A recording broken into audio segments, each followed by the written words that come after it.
सिर्फ 15 दिनों में लाखों मुसलमानों ने अपनाया हिंदू धर्म, सदमे में मुस्लिम देश। इस्लाम धर्म के बड़े बड़े उलेमा और मौलवी अपने धर्म सभाओं में हिंदुओं को इस्लाम अपनाने के लिए उनका ब्रेन वॉश करते हैं। दोस्तों, मगर खबर आई है कि एक मुस्लिम देश में एक या दो नहीं बल्कि 15,000 मुस्लिमों ने इस्लाम को छोड़कर हिंदू धर्म को अपना लिया है। इस्लाम में कट्टरपंथियों की कोई कमी नहीं है। इस्लाम में औरतों को सदियों से दबाकर और कुचला जा रहा है। ऐसा ही ना जाने कितनी ही कट्टरताएं आज भी इस्लाम में मानी जाती हैं। आपको बता दूं कि इस्लाम किसी कट्टरता से बचने के लिए आज कई मुसलमान इस्लाम को छोड़ रहे हैं और हिंदू धर्म को अपना रहे हैं। आखिर कौन सा है वो मुस्लिम देश और कैसे मुस्लिमों ने अपना लिया हिंदू धर्म, बताएंगे आज की हमारी इस वीडियो में। वीडियो को आखिर तक जरूर देखिएगा, वीडियो को लाइक और शेयर जरूर कर दीजिएगा। दोस्तों, इस्लाम और ईसाई धर्म ही दुनिया के वो धर्म हैं जो बाकी सभी धर्मों को कुछ नहीं समझते। उनकी नज़रों में सिर्फ उनका धर्म ही सबसे बड़ा है। खासतौर से इस्लाम के सिवाय अल्लाह के वो किसी को भी पूजने के काबिल नहीं समझते। इस्लाम सिर्फ एक अल्लाह की इबादत करता है और पैगंबर मोहम्मद को अपना मैसेंजर मानता है। दुनिया के कोने कोने में आज इस्लाम को मानने वाले लोग रहते हैं। इस्लाम आज दुनिया का दूसरा सबसे बड़ा मजहब बन चुका है। मगर दोस्तों, अगर आप इस्लाम के फैलाव पर नज़र डालेंगे तो आपको मालूम होगा कि किस तरह से इस्लाम को फैलाने वालों ने इस मज़हब को अपने फ़ायदे के लिए इस्तेमाल किया। किसी भी धर्म में ये नहीं सिखाया जाता कि किसी दूसरे धर्म की बुराई करो या अपने धर्म में दूसरे धर्म के लोगों का जबरन परिवर्तन करो, मगर इस्लाम में ऐसा होता है। इस्लाम को मानने वाले मौलानाओं और प्रवक्ताओं ने दूसरे धर्म के लोगों का माइंड वॉश करके उन्हें इस्लाम कबूल करने के लिए मजबूर कर दिया है।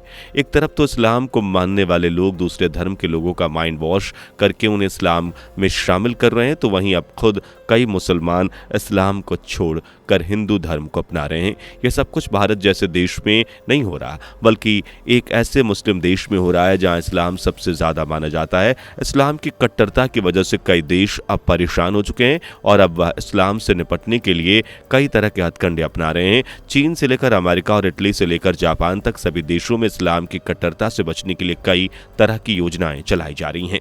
दोस्तों, आपको बता दें कि चीन में हो रहे उइगर मुसलमान समुदाय पर चीन सरकार की अपनी कई नीतियों से दमनकारी नीतियां की जा रही हैं।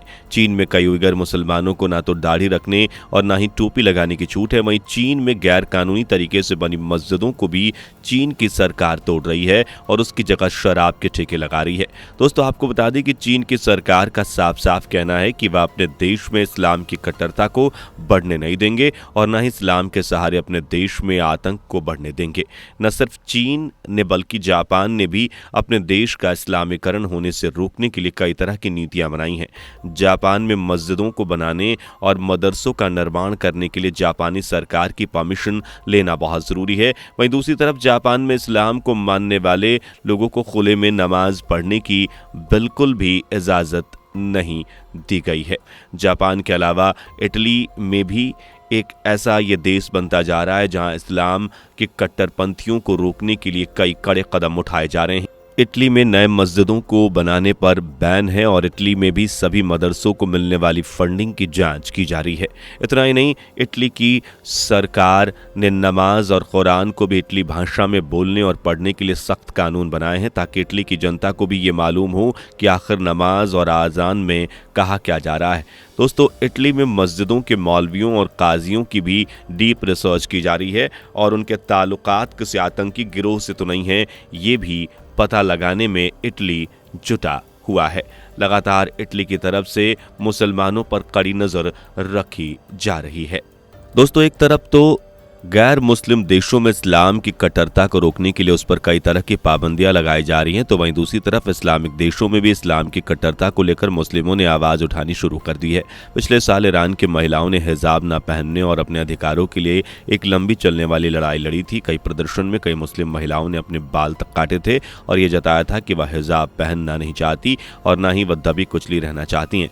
इसी प्रदर्शन में महसा अमीनी नाम की एक महिला की मौत भी हो गई थी, जिसके बाद इस्लामिक कट्टरता को और भी ज़्यादा बुरा भला कहा जाने लगा। दोस्तों, इस्लाम किसी कट्टरता से खुद इस्लाम के लोग भी अपने मजहब को छोड़ने के लिए दूसरे धर्मों का सहारा ले रहे हैं। दोस्तों, यहाँ हम बात कर रहे हैं मुस्लिम देश इंडोनेशिया की, जहां पर 87% से 88% तक लोग मुसलमान हैं और इस्लाम को मानते हैं। मगर शायद आपको मालूम नहीं होगा कि इंडोनेशिया में रहने वाले मुस्लिम हिंदू धर्म के रीति रिवाजों को मानते हैं। और आपको बता दें कि इंडोनेशिया में इस्लाम आने से पहले हिंदू धर्म को ही माना जाता था और इंडोनेशिया में रामायण का भी बहुत बड़ा प्रभाव रहा है। यही वजह है कि आज भी यहाँ के लोग, चाहे हिंदू हों या मुसलमान, सभी रामायण का पाठ करते हैं और दिवाली के दौरान रामलीला का आयोजन किया जाता है। इंडोनेशिया में 2% से भी कम हिंदू लोग रहते हैं। आपको बता दें कि पूरे इंडोनेशिया में 17 द्वीप हैं, उनमें से एक है बाली द्वीप समूह, जहां सबसे ज़्यादा हिंदू रहते हैं। इंडोनेशिया जैसे मुस्लिम देश में भगवान राम को पूजा जाता है और वहाँ के लोग भगवान श्री राम को इतना मानते हैं कि उनकी अपनी एक रामायण है और वहाँ के नेशनल टीवी पर भी रोज़ाना रामायण दिखाई जाती है। यहाँ तक कि इंडोनेशिया के राजा को राम का अवतार कहते हैं और उनकी पूजा भी की जाती है। आपको जानकर हैरानी होगी कि इंडोनेशिया जो मुस्लिम देश है, वहां न सिर्फ भगवान श्री राम बल्कि भगवान शिव, भगवान गणेश और सरस्वती माता की भी पूजा की जाती है। दोस्तों, आपको बता दें कि साल 2021 में इंडोनेशिया की राजकुमारी सुकुमावती ने इस्लाम धर्म को छोड़कर हिंदू धर्म को अपना लिया। एक मुस्लिम देश की राजकुमारी ने जब अपना धर्म बदला तो उसको लेकर दुनिया भर में चर्चा हुई और राजकुमारी के साथ साथ उनके सभी समर्थकों ने भी हिंदू धर्म को अपना लिया। उसके बाद इंडोनेशिया के आम लोगों ने भी अपनी राजकुमारी से प्रभावित होकर इस्लाम धर्म को छोड़कर हिंदू धर्म को अपनाया था। इंडोनेशिया के लोगों को इस बात का भी पता है कि उनके पूर्वज कभी हिंदू ही हुआ करते थे।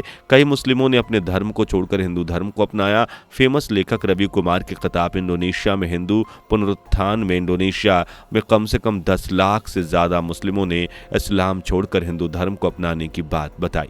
इसके अलावा आपको बता दें कि सन 1999 की एक रिपोर्ट में national Indonesia bureau of statistics ने माना था कि बीते 2 दशकों में लगभग 1 लाख जावा निवासी आधिकारिक तौर पर इस्लाम से हिंदू धर्म में वापस लौट गए हैं, जिससे वहां के लोगों को घर वापसी का पता चला है। दोस्तों, इंडोनेशिया के लोग खुद को हिंदू ही बताते हैं। यही वजह है कि आज यहाँ मुस्लिमों में नाम भी बहुत हिंदू नाम ही रखे जाते हैं। इसके अलावा बाली द्वीप पर ही लगभग 20,000 से ज़्यादा मंदिर हैं, जो एक मुस्लिम देश में होना अपने आप में बड़ी बात है। आपको बता दें कि यहाँ हर घर में रामायण और भगवद गीता का पाठ भी होता है। बाली में साल 2002 में एक बम धमाका हुआ था, जिसमें अब्दुल अजीज नाम के एक शख्स ने ये बम धमाका करवाया था। इसके पीछे की वजह बताई जाती है कि इंडोनेशिया में हिंदू धर्म के बढ़ने की वजह से उन्होंने ऐसा धमाका करवाया। इस तरह के आतंकी हमलों की वजह से धीरे धीरे इंडोनेशिया के मुस्लिम इस्लाम छोड़ रहे हैं। दोस्तों, आपको क्या लगता है इंडोनेशिया में मुसलमानों के इस्लाम छोड़ने के पीछे वजह क्या है? आपकी राय हमें कमेंट करके जरूर बताइए। वीडियो को लाइक और शेयर जरूर कीजिएगा। इस तरह की वीडियोस को देखने के लिए हमारे चैनल को सब्सक्राइब जरूर कर दीजिएगा। मुलाकात होगी अगली वीडियो में। Bye bye. दोस्तों, आपको स्क्रीन पर 2 और वीडियोस दिखाई दे रही हैं, जिसे देखने के लिए स्क्रीन पर क्लिक करें।